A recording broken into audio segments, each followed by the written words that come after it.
오늘은 교회 회복을 위한 7교회 시리즈 그 5번째 시간인데요. 우리가 지난주에는 이제 두아디라 교회를 살펴봤고요. 오늘은 5번째 시간 사대 교회를 살펴보겠습니다. 일단 사대라고 하는 지역은 크지 않은 도시인데요. 지난주에 본 두아디라에서 남쪽으로 약 46km 정도 내려오는 남쪽에 있는 도시입니다.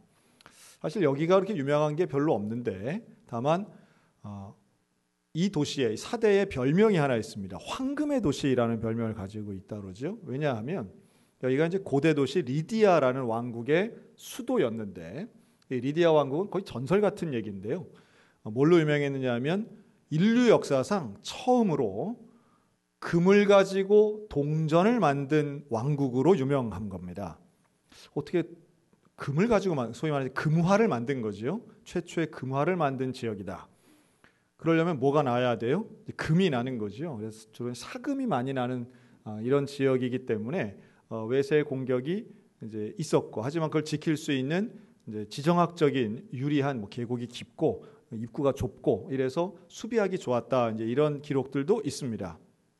어쨌든 이렇게 금이 나는 지역이기 때문에 경제적으로는 여유가 있었고요. 그리고 또 하나, 이 사대 교회는 다른 교회들보다 박해를 덜 받았던 교회로 알려져 있습니다. 그러다 보니 물질적으로는 풍요하고 박해가 없이 안정적이었던 교회. 여러분, 우리가 이런 걸 좀 좋게 보는 경향이 있어요. 교회가 위기가 없고 재정적으로는 여유가 있고 그러면 신앙생활하기 어떻겠다? 참 좋겠다, 편하겠다 이런 생각이 절로 나는 거죠. 자, 그런데 이 사대 교회를 향한 하나님의 평가, 오늘 계시록에 나오는 말씀은 7개 전체 교회 중에 가장 부정적입니다. 내용은 제일 짧은데 거의 유일하게 칭찬이 한마디도 없고 잘못한 것에 대한 책망만 있는데 그 책망의 정도가 가장 심합니다. 그래서 7개 교회 중에 제일 문제가 있는 교회가 뭐냐라고 하면 누구나 이견 없이 사대교회를 꼽습니다. 그래서 이 사대교회에 대해서는 사실은 설교하기가 그렇게 편하지 않아요. 왜냐하면 부정적인 이야기를 해야 되기 때문이죠. 나쁜 이야기를 해야 되니까 이렇게 마음이 편하지 않은데, 그런데 사대교회를 향한 하나님의 책망은 분명합니다. 네가 살았다는 이름은 가졌으나 죽은 자다, 이렇게 말씀해요. 교회를 향해서 그래서 사대교회의 별명을 죽은 교회라고 말하는 거죠. 얼마나 심각한 겁니까? 교회는 그 안에 복음의 생명력이 있어야 되고 그 생명의 복음을 전해서 죽어가는 사람을 살려야 되는 게 사명임에도 불구하고 이 사대교회는 죽은 자라고 하는, 죽은 교회라고 하는 평가를 받으니 이 사대교회가 가장 최악의 평가를 받은 교회라고 하는 말씀입니다. 제가 이제 한번 질문 드릴까요? 그런데요, 이 사대교회 교인들은 자기들 교회가 죽은 교회라고 생각할까요? 살아있는 교회라고 생각할까요? 그렇죠? 네. 죽은 교회라고 본인들은 절대로 생각하지 않을 겁니다. 오히려 우리 교회는 문제없는 교회, 우리 교회는 괜찮은 교회라고 생각할 가능성이 높았던 게 사대였습니다. 자, 그런데 우리가 이제 말로 설명하기는 조금 어려울지라도 죽은 교회 그러면 어떤 이미지가 딱 떠오르죠. 또 반대로 살아있는 교회 그러면 나름의 생각의 차이는 있어도 이런 교회, 살아있는 교회는 좋은 교회, 죽은 교회는 안 좋은 교회, 나쁜 교회, 이런 어떤 이미지는 분명히 있다는 거예요. 자, 오늘 이 얘기를 할 텐데요. 먼저 우리가 소위 말해 살아있는 교회, 좋은 교회에 대한 이미지가 어떤 게 있느냐 하면 부흥하고 성장하는 교회에 대한 긍정적 마인드가 있습니다. 그러다 보니 이렇게 어떤 단기간에 급성장하는 교회에 대해서는 저 교회는 성령의 역사가 있는 교회야, 뜨거운 교회야.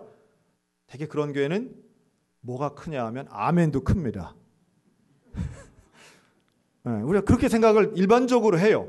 그게 우리 최근 몇십 년 동안의 한국 교회가 보여온 공통분모적 특징입니다. 21세기에 들어서 사실은 성장의 시대가 이제 끝났다, 일반적으로 그렇게 많이들 얘기하고 지금 성장하는 시대가 아니다라고 하지만 여전히 양적 성장을 이루는 교회들이 있습니다. 이런 교회들이 있어요. 뭐 90년대 후반에는 뭐 일산이나 분당 같은 신도시에도 그런 교회들이 대부분 다 있고요. 지금 같으면은 이제 새롭게 막 아파트 단지들이 들어서는 데들도 이런 급성장하는 교회들이 있습니다. 또 지역도 마찬가지예요. 그래서 군 단위에도 어디 충남 당진시라든가 어디 경남 산청이라든가 이런 데에 아주 주목받는 성장하는 교회들이 있습니다. 이런 교회들은 하나의 공식처럼 유명해지는데요. 그렇게 교회가 막 사람이 몇 년 만에 막 수천 명씩 막 늘어나면 뉴스에 나옵니다. 대개 이제 CTS, 극동방송 이런 데 먼저 나오죠. 그리고 SNS를 통해서 유명세를 타면 반드시 하는 거 두 가지가 있는데 세미나를 하고 책이 나옵니다. 그래서 저 같은 목회자들은 모를 수가 없어요. 그런 교회를 반드시 알게 됩니다. 이건 교단과도 상관없고 지역과도 상관없습니다. 제가 하나 질문 드릴까요? 여러분, 우리 춘천에는 그런 교회가 있을까요? 없을까요? 우리 춘천에는 저 멀리 밖에서 아주 잘하는 교회가 딱 하나 있습니다. 춘천뿐 아니라 강원도 전체를 통틀어서 딱 한 교회가 있습니다. 다들 눈빛이 어느 교회야? 절반은 그 교회 하고 아실지 모르겠습니다. 그래서 제가 멀리 경상도에서 목회할 때 강원도에 있는 교회는 우리 교단 말고는 딱 하나만 아는데 그 교회만 아는 거죠. 오히려 다른 교단, 장로교단 목사님들은 모르는 분이 없습니다. 멀리서 볼 때는 그 교회는 생명력이 있는 교회, 그 교회는 부흥하는 교회, 성장하는 교회, 사람이 변화되는 교회, 치유되는 교회로 얼마나 유명한지 몰라요. 1년에 2번 하는 세미나에 목사님들이 거의 1000명 가까이 옵니다. 정말 깜짝 놀랄 만한 숫자가 춘천에 오는데 우리들만 잘 모르시더라고요. 그런데요, 아까 말씀드린 그렇게 지역을 대표하는 급성장하는 교회들의 공통점과 함께 제가 그래서 공부도 하고 직접 찾아가 보기도 했던 때가 있었습니다. 가보면 기가 죽어요. 얼마나 교인들이 열정 있고 얼마나 건물들이 우뚝우뚝하고 얼마나 활동성 있게 일하는지 모릅니다. 아멘 소리 큰 거 이건 별것도 아닌 거예요. 정말 사역 하나를 해도 얼마나 어마어마한 사역들을 하는지 이야 대단하고 이러니까 성장하지 라고 동그라미 치는 일들이 참 많습니다. 기도가 강력한 교회, 교육이 강력한 교회, 선교 중심의 교회 이런 거 배울 게 참 많습니다. 그런데 공통적인 아쉬움들이 있어요. 그게 뭐냐 하면 지역에 있는 다른 교회들은 하나같이 비난한다는 거예요. 저는 그것을 한 10여 년 전에 처음 그 현상을 제 나름대로 연구하면서 내린 결론이 뭐였냐 하면 자기 교인 빼앗기니까 시기와 질투가 나서 목사님들이 욕하나 보다 이렇게 생각했습니다. 물론 그런 면이 없지 않아 있었겠죠. 그러나 또 하나의 문제가 있는데요. 저는 그 확신을 춘천에 와서 가졌습니다. 춘천에 와서 그 교회를 이야기할 때 밖에서 멀리서 볼 때는 정말 대단하다 이런 생각을 가지고 있었는데 춘천에 와서 몇 년 있으면서 교인들이 저에게 묻습니다. 목사님, 그 교회는 이단이지요?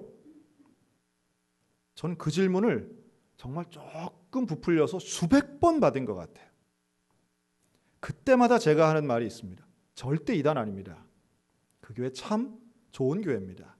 참 대단한 교회입니다. 참 역동적으로 일하는 교회입니다. 그런데 아쉬움이 있는 거죠. 아쉬움이 있어요. 남의 교회 한참 얘기할 이유는 없고요. 제가 그 아쉬움을 한 문장으로 한번 표현해 보겠습니다. 여러분 이런 말이 있어요. 그럼 저를 한번 따라할까요? 우리 교회 참 좋습니다. 이런 말 많이 하시기 바랍니다. 이런 말 많이 하시기 바랍니다. 우리 교회 참 나빠요. 우리 교회는 형편없어요. 우리 교회는 죽었어요. 이런 분들이 교회들마다 한두 분씩은 있는 것 같아요. 그런 분은 그 개인의 문제라고 생각하셔야 됩니다. 남들 다 좋다는데 혼자 싫다고 하면 그건 좀 개인의 문제죠. 자, 그런데 그 문장은 너무 좋은 문장이에요. 우리 교회 참 좋아요. 우리 교회 참 좋습니다. 그런데 여기에 단어 하나가 들어가면 아주 이상한 말이 됩니다. 우리 교회만 참 좋습니다. 우리 교회만 참 좋아요. 우리 교회만 성령이 충만해요. 우리 교회만 전도가 열매가 있어요. 우리 교회만 은사가 충만해요. 우리 교회만 진리가 있어요. 여러분 하여튼 그분들은 되게 기분 나빠하시겠지만 주변에 있는 급성장하는 교회를 비난하시던 그분들이 하는 공통분모에는 바로 이 표현이 들어가 있더라고요. 그 교회의 성도들은 자기 교회만 진리가 있답니다. 자기 교회만 진짜랍니다. 자기 교회만 부흥한답니다. 그러면 나머지는 뭐가 돼요? 나머지는 아주 형편없는 게 되더라는 거예요. 그래서 기분도 나쁘지만 기분을 넘어서는 문제가 하나 더 있어요. 그렇기 때문에 이게 우리 교회만 좋습니다라고 말하는 그 순간부터는 사실은 좋지 않은 다른 교회와는 협력할 수 없습니다라는 게 전제되어 있는 거죠. 그러다 보니 협력이 되지 않아요. 하나가 되지 않아요. 함께 존중하는 분위기가 없어요. 겸손하게 섬기는 것이 없어요. 그러다 보니 이웃, 동료들 함께 일해야 되는 교회들로부터 비난의 대상이 되더라는 거예요. 참 안타깝고 참 저는 개인적으로 참 안타깝다. 왜 멀리서는 칭찬 듣고 가까이에서는 비난받을까? 오히려 이웃 필요 없습니다. 우리 혼자로도 얼마든지 가능합니다. 라고 하는 독불장군식의 그러한 능력 있는 리더와 교회들을 보면 이렇기 때문에 오늘날 한국교회가 세상을 향해 시대를 향하여 영향력을 발휘하지 못하는 원인 중에 하나가 바로 여기에 있구나. 개개인은 탁월한데 연합하지 못하니까 영향력이 없구나. 여러분, 4대 교회는 사실은 물질도 풍요하고 일적 자원도 있었겠지만 하나님이 보실 때 너희는 살았다 이름은 있지만 결국은 죽은 자다라고 말할 때는 생명력이 없는 거죠. 그 죽어간다라고 할 때에 하나님이 정말로 원하시고 찾으시는 제일 중요한 그게 없다라는 거예요. 그런데 더 심각한 것은 우리가 그런 말들 많이 하죠. 진짜 위기는 뭐냐 하면 위기인 줄 모르는 게 위기다. 4대 교회의 정말 큰 문제는 자기들이 죽은 줄 모르는 거예요. 죽어가는 줄 모르는 거예요. 생명력이 없어진 줄을 모르는 거예요. 정말 심각한 중요한 문제가 생겼는데 그걸 모르는 거죠. 제가 최근에 한 단어를 하나 배웠는데요. 갱글린 뉴로파디라는 단어. 이게 뭐냐 하면 신경 조직에 이상이 생겨서 고통을 모르는 질병이랍니다. 일종의 한센병 같은 거죠. 그런데 한센병은 실제로 육체적인 병이고 이 갱글린 뉴로파디는 정신적인 문제가 생겨서 고통을 못 느끼는 거랍니다. 그러나 두 개의 현상은 같아요. 고통을 느끼지 못하니까 문제가 있는 줄 모른다는 거예요. 그러니 한센병 환자들이 살이 썩어가도 그걸 모르는 거죠. 고통을 모르니까 손가락이 부러졌는데 모르는 거예요. 부러졌는데 아픈 줄 모르니까 좋을 것 같지요? 아니에요. 아픈 줄 모르니까 치료하지 못하니까 손가락이 휘드라는 거예요. 고통이라고 하는 것은 사실은 더 큰 문제를 막고 문제가 발생하지 않도록 조심할 수 있는 이유가 되는데 그 고통을 모르는 것, 문제를 인지하지 못할 때는 더 심각한 것 쪽으로, 더 나쁜 쪽으로 가는 것이 악화되게 하는 게 이게 우리의 모습이라는 거죠. 여러분, 오늘 우리들의 문제는 무엇입니까? 우리들의 문제는 내게서 하나님의 영광과 은혜와 능력이 떠난 것을 알아차리지도 못하고, 아니 그건 상관없어, 내게는 돈이 있으면 되고 내게는 건강이 있으면 되고 내게는 안정감이 있으면 되고 문제가 보이지 않고 가장 심각한 영적 문제는 보이지도 않고 신경도 쓰지 않으며 그저 내 개인의 안락함만을 누린다면 결국 4대 교회가 들었던 네가 이름은 살아있지만 너는 죽은 자야. 너는 죽은 자야. 죽음에 대한 책망을 들을 수도 있음을 깨달았으면 좋겠습니다. 교회가 조직은 있는데 생명이 없다면 죽은 교회입니다. 건물은 있는데 예수님이 없다면 당연히 죽은 교회입니다. 아무리 많은 사람이 모여 있어도 여러분, 숫자가 생명을 보장하는 게 아닙니다. 명성이 생명을 보장하는 게 아닙니다. 역사가 생명을 보장하는 게 아니에요. 하나님 앞에 순종하고 하나님의 생명이 있는 것은 오로지 날마다 자기 자신을 복종하며 하나님의 은혜를 간구하고 하나님과 동행하기를 간절히 바라는 겸손한 믿음의 성도들 가운데에만 생명이 있는 줄로 믿습니다. 경건의 모양만 있고 능력이 없는 것, 디모데후서가 말씀하는 결국 죽은 교회의 모습이 아닌가 하는 거예요. 저는 이 죽은 교회 어떤 교회일까? 여러분, 죽은 교회는 저거 볼 땐 두 가지 특징이 있는 것 같아요. 하나는 과거의 영광만 자랑하는 교회, 옛날 얘기만 하는 것, 이거는 현재 생명력이 없다는 걸 반증하는 겁니다. 지금은 할 얘기가 없는 거예요. 미래를 할 얘기가 없는 거예요. 옛날에 왕년에 잘했어, 대단했어, 어마어마했어. 그러나 지금은 생명력이 없어, 능력이 없어. 그리고 또 있습니다. 죽은 교회는 영향력이 없습니다. 죽은 교회는 누구를 살릴 수 없는 거예요. 살려내는 것, 이 사회를 향해, 이 시대를 향해 생명의 복음을 통해 영혼을 살려내는 것은 살아있는 교회만이 할 수 있는 것입니다. 그런데 내 생명에만 관심이 있으니까 죽어가는 이웃에겐 관심이 없는 거예요.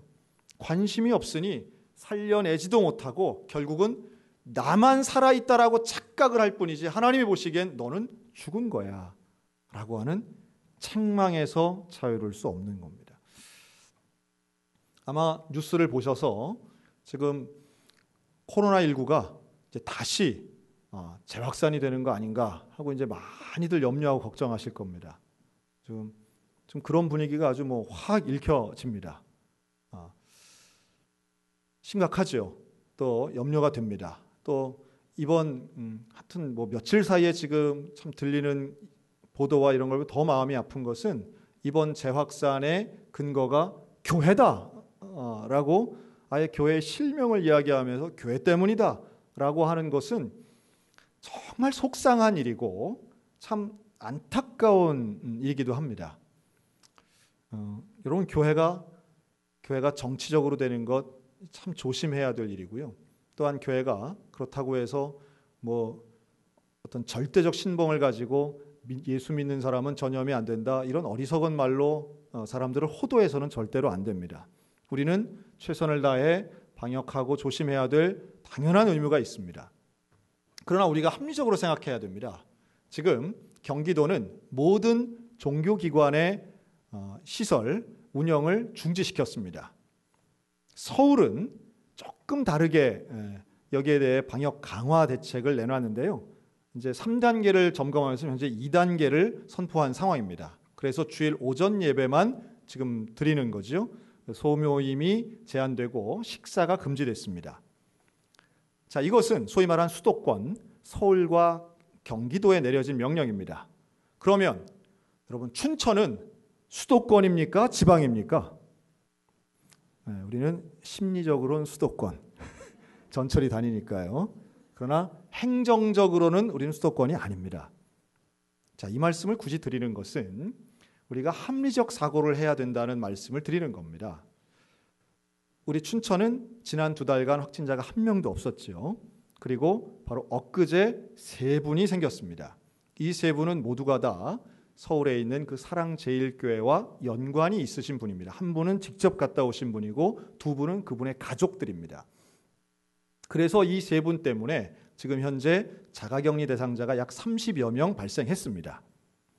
이분들은 본인의 증세를 알았기 때문에 하여튼 그 동선 자체도 상당히 구별적으로 잘 처신하셨던 것 같아요. 자, 그렇다면 최초에 발생한 이후에 춘천에서는 지역 감염이 된 사례는 거의 없다고 봐야 됩니다. 지역 감염은 N차 감염을 이야기하는 겁니다. 3차, 4차 감염이 우리 춘천에서 한 번도 있지 않았습니다. 2달간 확진자가 발생한 적도 없습니다. 자, 그렇다면 우리는 현재 시점에서 모든 걸 정죄해야 될까요? 아니면 계속해서 우리가 하던 대로 조심하며 일상을 살아야 할까요? 답은 당연한 겁니다. 제가 그럴 때마다 드리는 말씀이 있죠. 대구에서 그렇게 심각한 전염 상황이 났을 때 수도권은 일상의 삶을 살면서 대구의 문제라고 얘기했습니다. 서울에서 나는 문제는 좀 매정하게 들릴지 모르겠지만 서울의 문제입니다. 아직까지는 전국적인 전염의 상태는 아닌 것이죠. 당연히 조심해야 됩니다. 그러나 서울과 경기도 지역에 번졌으니 우리도 모든 걸 멈춰야 된다는 것은 아직은 합리적인 생각은 아니라고 판단됩니다. 자, 오히려 지금 우리 춘천을 비롯한 영서 지역의 정말 심각한 문제는 무엇일까요? ASF라고 하는 아프리칸 스바인 피버 바이러스. 제가 공부까지 했어요. 왜 ASF인지 확인했는데 이게 뭐예요? 아프리카 돼지열병. 어제 드디어 인제군에도 처음 발병했습니다. 이러면요, 양구, 철원, 인제, 화천 지금 온통 퍼졌습니다. 양돈 농가 완전히 망하고 있습니다. 다른 지역이 아닌 영서 지역에 있는 가장 심각한 문제, 제가 볼 땐 아프리카 돼지열병입니다. 최소한 현재 시점을 놓고 볼 때는 우리에게는 코로나19보다 아프리카 돼지열병 더 중요하고 어려운 문제라고 봐야 됩니다. 또 있습니다.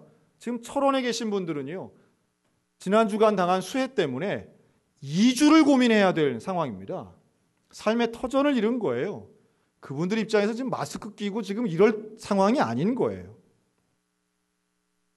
그런데 또 있죠. 우리 춘천에 있어서는 의하모 선박 전복 사고.